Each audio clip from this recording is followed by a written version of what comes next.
What's up, everybody? Good afternoon. Welcome to another spontaneous production of the Boiler Express podcast. Um, Although I will preface this with these are my own expressed opinions and views, though some of the guys may be lockstep with me. But if you guys watch some of our stuff and see who we interact with, you've seen a podcast that was done last night um, by the Illini Cast, by Sonny from the Illini Cast, that kind of took some shots at Purdue, Purdue fans as well. He did give us some props, did give Painter some props, and I just wanted to get on here and do a response to that. So I'll give a minute to let some people jump in here. Since we didn't do a full group pod this week, I will go ahead and thank our sponsors again. Martin Vintage, go check them out if you want some vintage Purdue shirts. Use code BXB at checkout, but also follow them on socials because sometimes they have some better deals. Plus, you'll see their latest drops, anything new they got coming out. So go check them out. Also, CB Analytics. Frank set that one up because he's all about stats. He's all about numbers. And we got a premium membership over there so we can go in depth on all Big Ten teams, Big Ten players. But if you want just a free one and check out just Purdue and their players, or if you're an Illinois fan tuning in, you want to check out just Illinois or any team, you can get a free membership for just one team. And then if you're more interested, you want to dig deeper, you can kind of start upgrading from there. And then Cincy Blitzboards, of course, I think our longest sponsor of the three of those. And they are awesome. They make this great game. It's kind of a combination of cornhole, um, Yahtzee, beer pong, whatever you want to call it. There's a lot of things going on, but they're really cool boards. Check them out at Cincy Blitzboards on Twitter or X. They'll work with you on any team, any design, even though they're Purdue owned business. They'll do Illinois, they'll do NFL teams, NBA teams. They'll design ones around any logo or any design that you could think of. I think Dylan even had him design one for his fantasy football team. So I don't think he pulled the trigger on it, but they got that over there. So I'll go ahead and give it a few more minutes in case somebody else wants to get in here.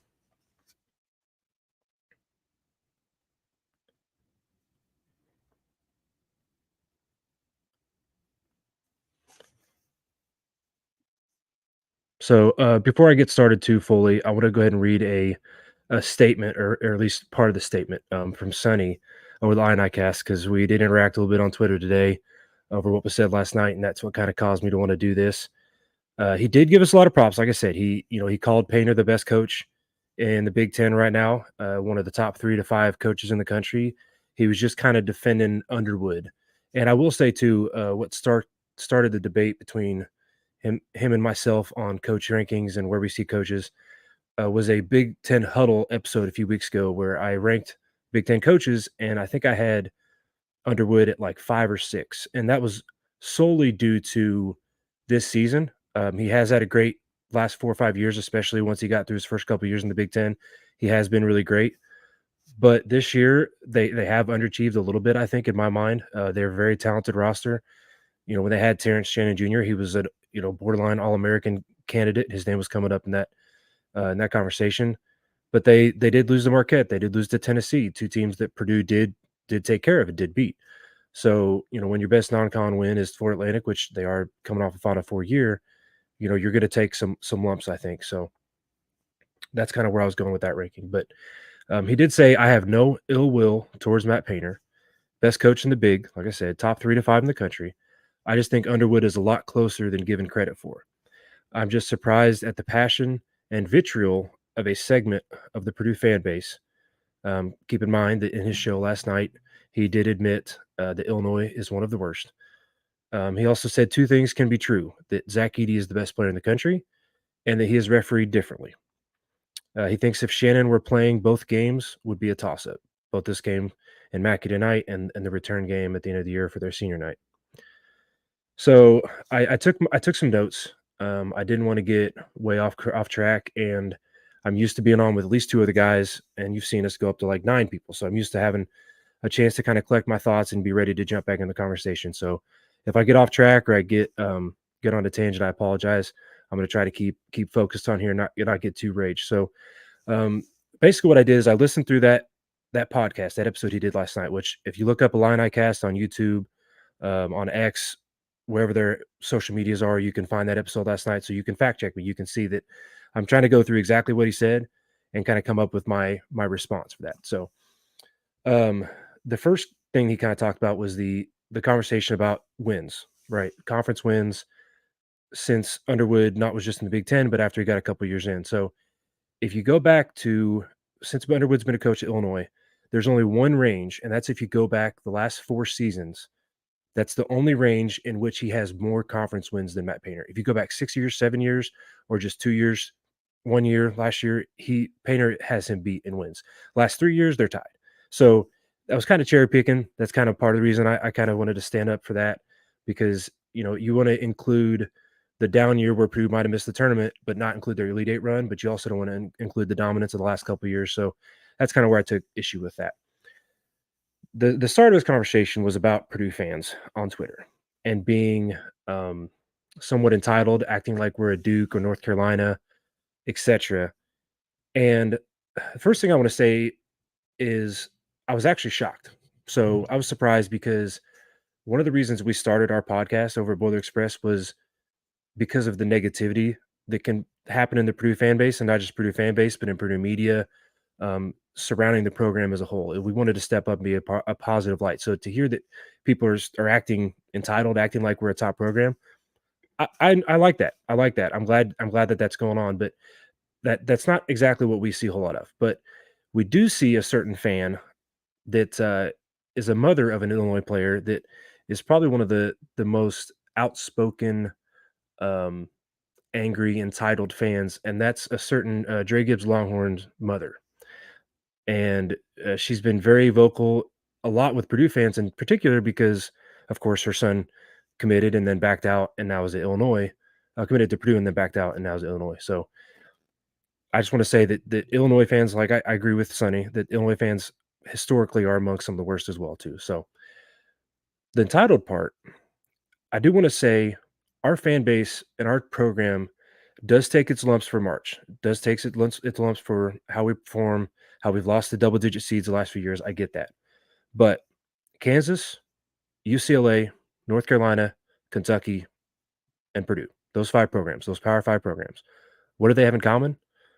They all have the most conference titles within their respective conferences.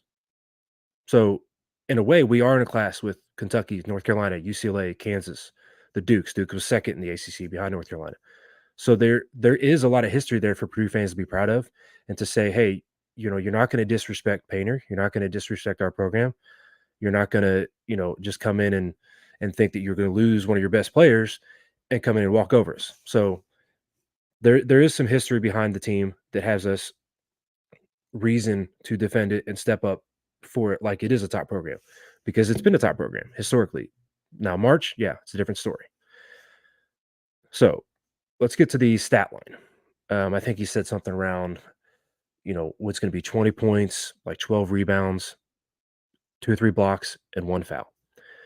So this is something that's happened for the last couple of years, really, maybe even longer. Even if you go back to some of the bigs that Purdue's had, is they all want to complain about how fouls are called on our big guys. The ironic thing to me is, as Purdue fans, before this rivalry happened with the Illini cast, um, we thought that Illinois fans would kind of understand our point of view, would kind of say, hey, we get it because you guys had Kofi Coburn and you want to draw those conclusions, because when Kofi was playing, the things that Illinois fan base and coaching staff were saying about Kofi were a lot of the same things that they're saying about Edey. Now, I will say one of the differences is that, yes, Edey is bigger. So I've defended and I've fought many times on our pod when I go on the Big Ten huddle that you've got to look at the big picture. You can't just be a box score studier. You can't just be a box score bandit and just not look at the game film, not look at what's going on the court. Because Frank has said it, and I'll say it now too. My Twitter handle, my X handle is @BXP_Russ. If you see this egregious foul calls that are not being called on Edey, that he's whacking people in the head, that he's clocking people and they're not calling the foul, send him to me. Send him to me, because everybody just wants to look at the foul totals and look at how he's never fouled out and say, oh, he's not officiated correctly. That's not fair. When if you actually watch the game, Edey goes straight up almost anytime he's played one-on-one. Anytime he plays one-on-one defense, he goes straight up. His blocks come from help defense, trailing defense, etc. All the time you'll see it, and I'm sure you'll see it in the Illinois game, because Illinois does have some athletes. They do have some drivers, and they will score around Edey because Edey is not swiping the ball. He's not coming down. He's 7'4", 300 pounds. Kofi was not that size. A lot of Edey's one-on-one, straight up on the ball defense is based off solely him being a massive human being that is difficult to score over. And that's the Purdue defense as a whole. If you look at the Purdue defense as a whole, Purdue's goal is to make you take the most difficult shot possible, the lowest percent shot possible. It's not to get steals. It's not to get blocks. It's to make you take a low percentage shot, to challenge it as much as we can, to not give up open looks. And it shows if you look at some of the CVB analytics, shout out our sponsor, Purdue is in the 99th percentile of fouls, fewest fouls committed per game at 13.4. I get that. People are saying that's what I'm saying. They're not calling fouls on Edey. They're not calling fouls on Purdue. It's not fair. Purdue's also in the 34th percentile in steals and steal rate. So we also don't get steals. We don't get blocks. We don't play an aggressive defense. There's really two main styles of defenses you can play in college basketball. You can sit there and make the other team beat you, right? Don't go swiping at the ball. Don't go playing physical. Play hands straight up. Play defense with your feet, basically. Play defense being in the right spot, being in the right spaces, and not going crazy going after the ball. There's also the style which a lot of teams are forced to play against Purdue because Edey's 7'4", 380. He's massive. We got the three-point shooters. If you give us space, we'll eat you up because we have an offensive tactician in Matt Painter. And shout out PJ Thompson, who's taking over the offense and the play calling. We will tear you up if you just sit back and play defense on us and try not to foul us. You have to play physical against us, which is what causes teams to foul out against Edey, right? Which is causes our guards to be able to get to the free throw line. Our guards get open looks as well because they're forced to help on Edey. So, Frank and I have constantly been driven crazy by these people that just look at the foul totals and go, hey, it should be balanced, because we keep going back to, okay, so do we need to balance technical foul calls? If one coach gets a tech, the other coach gets a tech. Like, you don't balance it. You call the game as it's played. As it's played.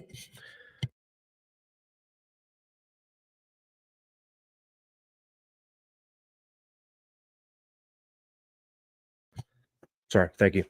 Told you that I'd have to take his pauses. I'm not used to talking constantly, but some more notes. I'm going to get into some of the things that Frank said here. So some of Frank's notes that he sent me. The Illinois offense is isolation centric, which is why the Illini have one of the worst assist percentages in the country. Illinois is running 26.5% of their plays as spot ups, no screens or cuts, basically just straight up shot, and is in the 56th percentile in scoring off of these plays. That's what #mid, right? Like that's average. So they're not great at that. Purdue's opponents have run spot up on 24.7% of their plays, and Purdue is placing in the 91st percentile in spot up defense, allowing just 0.78 points per play on these plays. So if you watch the Maryland game, I think it's a little similar. You look at Illinois offense against Northwestern, it looked a lot similar to what Maryland's offense is. Yes, they assisted the ball more. Their assist rate, I think, on the season is like 18% with Terrence Jr. Jr. They are up, but they're still only like 40, like mid 40s% assist rate. So while they are passing the ball better, while they are moving the ball a little bit better, they're still doing a lot of ISO. They're doing a lot of drive it. They're doing a lot of one-on-one style attempts to score. There's still some booty ball going on there. So Purdue's strength of schedule is 9th on the season. Illinois' team is not even the best offense we faced this year. So the people that think, oh, well, Illinois is diverse, Illinois is spread out, they're gonna have so many weapons, it's gonna be hard to stop all of them. They're gonna compete, they're gonna get it done. We've seen that. We've heard them talk about that with Arizona most recently, in particular. People talked about Marquette having the athletes that we couldn't handle, but we took care of it. Illinois is the 4th highest ranked KenPom team we played this season. So this is their biggest game, right? This is their Super Bowl, and this is just another day at the office for Purdue. Now, I will say, to play for the top 8 or 5 of the top 10 KenPom teams that we've played, you're bound to drop one of those games. To finish, if you're playing 5 of the top teams in the country and you have 4-1, that's pretty dang good. That's pretty good. So, I joke a little bit about being a Purdue fan right now is kind of like being a little bit of like a Cowboys fan, because unfortunately I'm a Cowboys fan in the NFL, and Cowboys are one of those teams that, like Purdue, they haven't had postseason success, at least not recently. And so it doesn't matter how good their record is in the regular season. Doesn't matter how many games they win, how good the team looks. People are always going to say, yeah, well, talk to me in January, talk to me in February, talk to me at the end of the season. And anytime they lose a game, it's like, see, there it is. That's the recipe. It's the same old Cowboys. It's the same old Boilermakers. Just like they did with Northwestern, right? We lose to Northwestern in a completely different manner than we lost last year, and people still wanted to say, "Oh, look, see, same old Purdue, same old Purdue." So we're seeing some comments in here. John, Illinois is number one efficiency since December 1st. Okay. So yeah, they've definitely gotten a little bit more efficient too, even since Terrence Shannon Jr. has gone down. Frank and I were talking about that sometimes when you lose a guy that is high volume, that he's taking 13, 14, 15 shots a game, he's sucking up so much that offense, so much of those opportunities that it actually helps the team to lose somebody like that when you have the talent around him that Illinois has around him. They have the talent that can score around him. And so now the ball gets spread out more. They're a harder team to stop because now you can't just key on the one guy like a Terrence Jr. And so that makes it a little bit harder to stop a team like that and actually makes them sometimes a little bit better. So I don't think that the disrespect of the 10-point line or whatever it is for Purdue Illinois right now, I don't think that's just. Terrence Jr. is not they're not going to hurt that much from him not being there. Yes, does it hurt them? Yes. But they have talented ball scorers and players around him that they'll still be good. You saw that against Northwestern, right? They blew Northwestern out of the water, a team that was able to beat us at home, granted, but they were able to get it done. So let me go here to another note that I had. Oh, so one of the biggest, Sonny, one of the biggest signs of disrespect we took.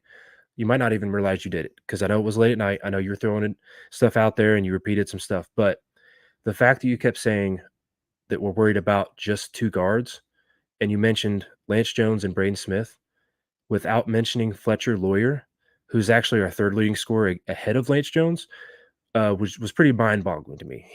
He's our third leading scorer, like I said, at 11.3 points per game, including 2 games of 27 points against Arizona and Tennessee, 2 of our biggest games of the year. And this is being hyped up similar to that style of game. Top 10 matchup at Mackey, first one in how many years since I think West Virginia a few years back. And I think that this could be a Fletcher Lawyer game. I think he could really go off.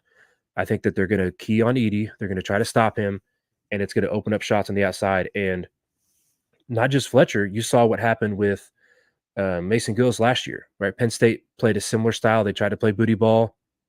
They like to isolate a little bit. And if Illinois does that, we could definitely get somebody hot on the outside.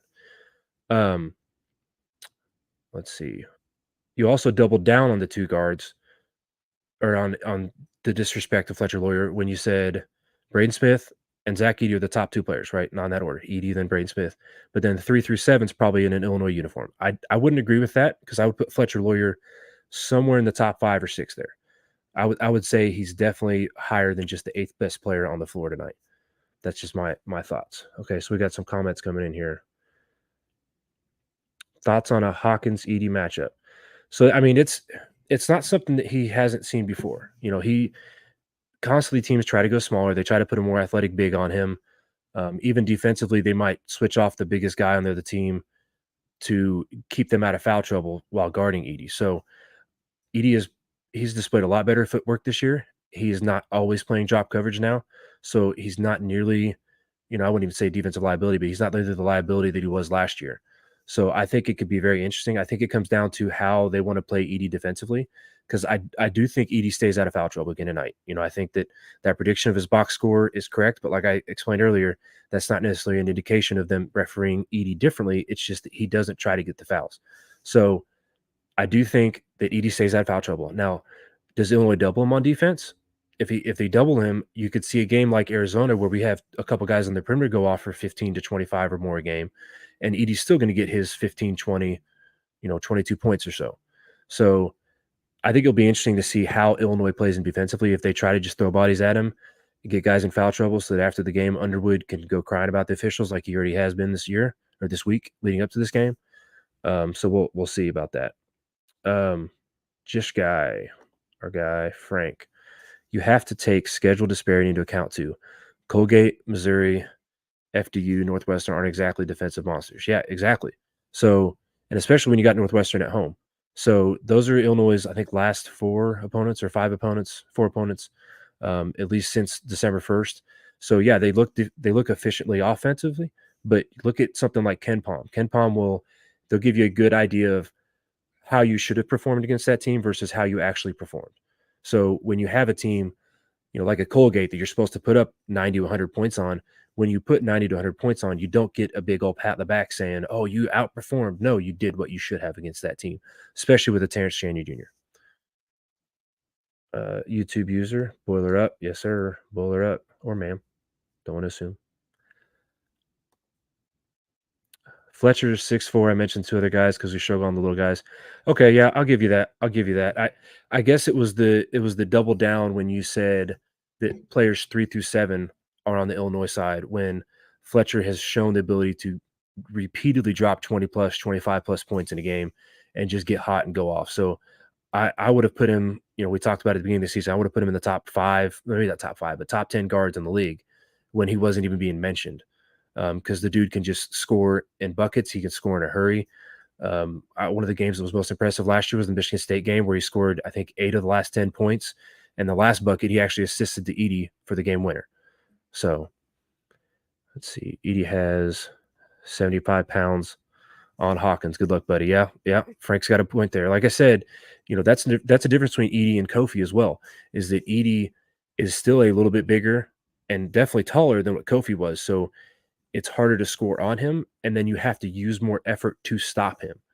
So, that's where when you say he's officiated differently, that's where we thought we would have a common bond with Kofi because the thing with Kofi and the thing with Edey offensively getting fouled is they're so big and strong that they could be taking hits and lumps and it doesn't affect them the same as other players, but it's still a foul, right? So the same hit that's going to knock a 5'10" guard on the ground under the basket sliding, that same hit on a 7'4" dude should still be a foul, even though it doesn't affect him or throw him off the same way it would a smaller guard.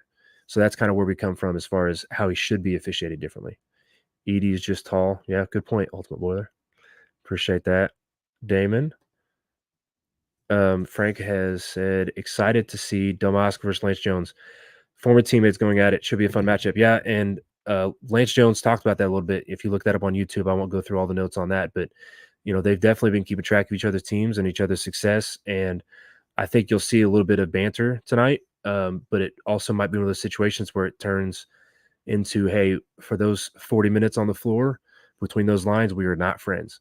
So we'll see. Lance Jones is usually a pretty easygoing guy. I don't think anybody has more fun on the Purdue team and maybe in college basketball, playing basketball this year than what Lance Jones does. So it's hard for me to see him kind of get in that mode, but there'll definitely be some discourse between those two teams or two guys. So I don't see really anything else. There's not really anything else I got there. So for me personally at the game tonight, I would, if I had to bet on the game, the bet I would take is for Illinois to cover. I do think Purdue gets it done at home. I give them the edge at home, but I think it could be one where there are some swings. We could get up big and get up 15, 18 points, but Illinois can score in bunches.